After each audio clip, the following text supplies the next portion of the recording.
What keeps you from starting the book that you say you want to write? Maybe it's a memoir you've been talking about for years, your family history, a novel. What I've found over the years is that our thinking about starting often keeps us stuck. I want to share with you how I wrote my first book, second book, third book, and fourth book. In fact, this is how I've written any book that has been a creative project. I've broken it down into 6 steps or 6 ideas that will help you get started today. First, don't worry about where your work is headed. When I first started writing, I didn't even know I was writing a book. I had no grand ambition. I had no big plan. I wasn't praying that Oprah would notice me and make me part of her book club. All of that I later did wish. But when I began writing, I wrote because I wanted to write.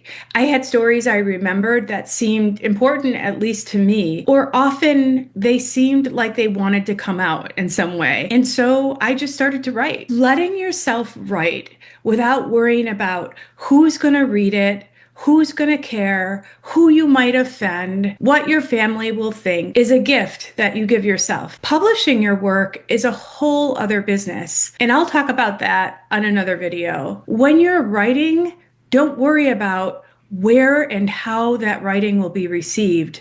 That's not your business. Your business is to honor the impulse to write. 2, when I began, probably because I didn't know where I was going, I wrote in small snapshots. I call them snapshots now, but at the time I actually didn't know what I was writing. In fact, when I took my first writing class, actually maybe even before that, when I was in a writing group, somebody sort of negatively called what I was writing a pastiche. It sounds good, it sounds like a pastry, but he didn't mean it that way. He was a fiction writer and he was thinking, what the hell are you writing? I didn't know. Usually a memory would rise up from the past, something that as an adult I thought, is that real? Did that really happen?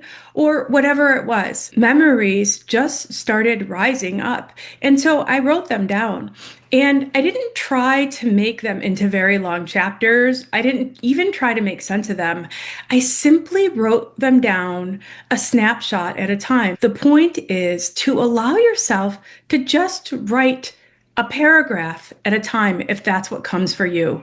It's not all or nothing. It's not 10 pages or 0 pages. Let yourself write a page a day, 100 words a day, 500 words a day, 1 memory a day, and see how quickly those begin to snowball. 3, at some point after I began writing and sharing my writing, or at least my interest in writing with a few friends, I took a writing class. I also joined a writing group. And those things are really important in the beginning. I think I learned a lot, but even if I hadn't learned a lot of like craft, I definitely became part of a writing community. I began to share my work, to take that risk, and to also get feedback. Some of it really great, some of it people who didn't really get what I was doing. But that grew my confidence. That grew my sense of being a writer. Some writers completely write alone. They never share their work with anyone. And if that's you, go for it. But a lot of us need to connect with other people or want to connect with other people who have this sort of wild, strange desire to write. 4, after years of writing on my own in a writing group and taking a few writing classes, eventually it was time to test the waters and send my work out. For me, it was about sending to literary journals to see, would anybody publish my work? Would anybody be interested in my writing? And I was lucky. The answer was yes. For you, it may be that testing the waters is finally sharing your writing with a friend or getting involved a little more deeply in the writing community. Unlike in the beginning, now you can slowly begin to think about your writing as something to be shared. The 5th point I want to make, it probably should be number 1. It's at least related to number 1. I did not worry about where my writing was going. Now it's helpful that I wasn't thinking of it as a book. I was simply writing. How did I know what to write? Whatever came to me. If I was struck by the memory of my brother Johnny walking a Christmas tree home a mile in the snow, the Christmas that we could barely afford that tree, I wrote that. If it was a memory of living on the Tonawanda Reservation and eating ghost bread, I let myself write that. If it was a memory of my grandmother coming to visit and the way I noticed my mother suddenly quiet in her presence, I wrote that. I wrote those things one at a time, little snapshots. And after a while, they began to take on a shape of their own. You don't have to be in charge of where your writing is going, especially a memoir. Yes, at some point you do need to be in charge. But in the beginning, all you need to do is notice what you notice. Notice what you remember. Memory is maybe not perfect in terms of being technically accurate like a court transcript, but it's unbeatable when it comes to wisdom. We remember what we need to remember. A lot of people worry about what they don't remember, and I understand that. But the thing is, if you don't remember it, you don't need to remember it. Focus in on what you do remember and let it lead you. It will be like breadcrumbs through the forest.